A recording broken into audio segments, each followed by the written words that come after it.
un autre dessinateur bruxellois qui adore dessiner les animaux, c'est Frank P. Et Véronique Netscheperenko l'a rencontré cette semaine pour nous et elle l'a attiré dans un lieu particulièrement extraordinaire, c'est les Serres de Laken. Les Serres de Laken qui ont vraiment inspiré Frank P. pour sa série Zoo, dont le troisième tome. Très beau dessinateur. Voilà. Donc, j'espère que cette séquence va vous plaire. Donc on va voir ça en images, la rencontre de Véronique et de Frank dans les Serres de Laken.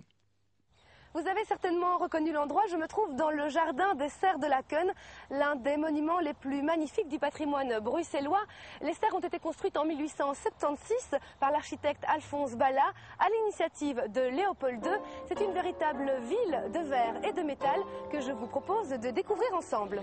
Nous nous trouvons ici au cœur des Serres de Laken, dans le jardin d'hiver, un bâtiment absolument remarquable dont on peut admirer la superbe coupole toute de métal et de verre.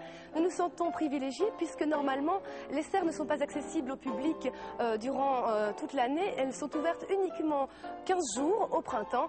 Donc nous avons beaucoup de chance d'être ici. Je dis nous puisque je suis avec Franck qui est le dessinateur de la bande dessinée Zoo dont le troisième tome vient de sortir. L'histoire se déroule en Normandie. Et vous êtes pourtant librement inspiré de cet endroit pour dessiner votre zoo. Effectivement, j'avais visité les Serres de Laken quand j'étais petit, comme la plupart des Belges, et je m'en suis souvenu quand j'ai dû aborder la construction de ce zoo normand.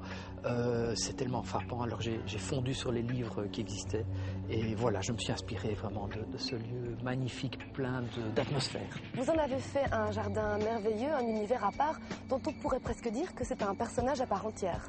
Tout à fait, le zoo réagit à l'histoire, aux personnages de l'histoire, et on va traduire à travers des dessins les plus expressifs possibles les émotions, donc parfois la tristesse, la mort de certains animaux, les passages difficiles pour le propriétaire du zoo, mais aussi ses habitants humains. Il y a un sculpteur, il y a une jeune fille qui a été élevée parmi les animaux, et donc tout ça va être traduit par le lieu. Alors, sans dévoiler toute l'histoire, le zoo abrite 4 personnages qui sont tous les 4 en quête d'une identité, en quête d'une âme, et c'est surtout le cas d'Anna. Anna a quitté sa Sibérie natale avec le nez arraché dans une rixe et elle est persuadée en ayant perdu son nez d'avoir perdu son âme. Et toute l'histoire va raconter comment Anna va retrouver cette âme grâce aux zoo, grâce aux animaux et grâce à ses occupants humains. Alors, la quête de l'âme est omniprésente, hein, on l'a dit, et ce zoo, en quelque sorte, est un peu le reflet de l'âme des personnages qui eux-mêmes incarnent le zoo. Enfin, il y a tout un jeu de miroir. Oui, et on peut dire que Manon est vraiment l'incarnation humaine de ce zoo. Elle vit dans sa chair les mêmes émotions, les mêmes destructions, les mêmes naissances. Voilà, il y a une symbiose très forte. Alors, on va quitter dans ce 3e tome l'univers du zoo à proprement parler pour sortir dans le monde réel, qui est le monde de la guerre. C'est une véritable rupture que vous proposez. C'est un contraste. Toute l'histoire est faite de contrastes et autant le zoo est merveilleux, autant la guerre 14-18 qui attend les personnages à l'extérieur va être une épreuve pour eux qu'ils vont traverser et évidemment Anna va retrouver son âme. Anna va retrouver son âme et d'autres personnages vont également avancer. Alors, c'est la fin de l'histoire. Est-ce qu'il y a éventuellement une suite qui se prépare ?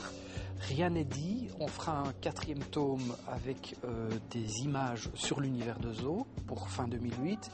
Et puis avec le scénariste Philippe Bonifay, on verra bien si on a envie de prolonger l'histoire vers le futur ou vers le passé aussi. C'est une possibilité. C'est pas facile de quitter des personnages aussi attachants. Tout à fait. Nous nous trouvons à présent dans un bâtiment dessiné par Horta, construit à l'origine pour abriter les magasins Wokey. Depuis 1989, c'est le centre belge de la bande dessinée qui s'y est installé, l'endroit idéal pour faire se rencontrer Franck et l'une de ses admiratrices, Emmanuelle, qui est également dessinatrice de bande dessinée. Alors Emmanuelle, cela faisait très longtemps que vous attendiez la sortie du volume 3. Oui, ça fait 8 ans que j'attends de connaître la suite des événements et la suite... les aventures de Manon, Célestin, donc je suis vraiment heureuse de ce 3e tome qui ne m'a pas déçue. J'imagine que vous avez de nombreuses questions à poser à Franck. J'ai plein de questions, mais il y en a une qui revient toujours, c'est comment est-ce que vous arrivez à mettre tant de vie dans les personnages et dans les animaux ? Quel est votre secret ? S'il y a un secret, c'est de les aimer. Et puis il faut beaucoup travailler, il faut sentir vraiment les choses par l'intérieur et oublier la technique, c'est ça le secret en fait, c'est qu'il faut se libérer et aller à l'essentiel. Voilà. Mais ça prend des années.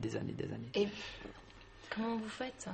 J'utilise notamment des trucs techniques comme des lignes de force, des choses qui vont donner du mouvement dans le dessin, de l'expressivité aussi par les sourires, les expressions, et tout ça c'est un petit cocktail alchimique évidemment. Il y a beaucoup de pages avec des cases muettes. Pourquoi ce choix? Ce sont des séquences souvent émotionnelles et quand on peut se passer des dialogues, c'est beaucoup plus fort parce que le lecteur doit alors projeter ses propres émotions dans les cases.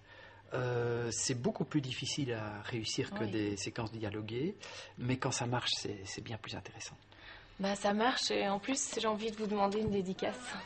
Volontiers. Alors pour tous les autres fans qui souhaiteraient également une dédicace de Franck, qui souhaiteraient découvrir une exposition dédiée à Zo, je leur conseille de se rendre sur le boulevard Anspach dans la librairie Brussels à partir du 6 décembre et jusqu'au 17 janvier. Merci Véronique. Alors